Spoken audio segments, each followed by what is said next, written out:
অভিনব কৌশলে এভাবেই দিনকে দিন জাল নোট তৈরি করে আসছিল একটি চক্র।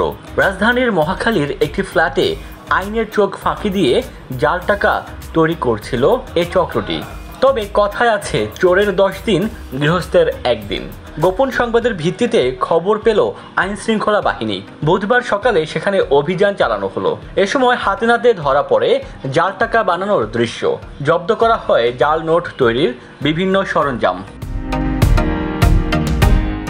এরপর ঘটনাস্থল থেকে 2 জনকে গ্রেফতার করা হয়। পরে তাদের দেওয়া তথ্য অনুযায়ী চক্রের আরও 4 সদস্যকে পঞ্চগড় সদর থেকে গ্রেফতার করে পুলিশ।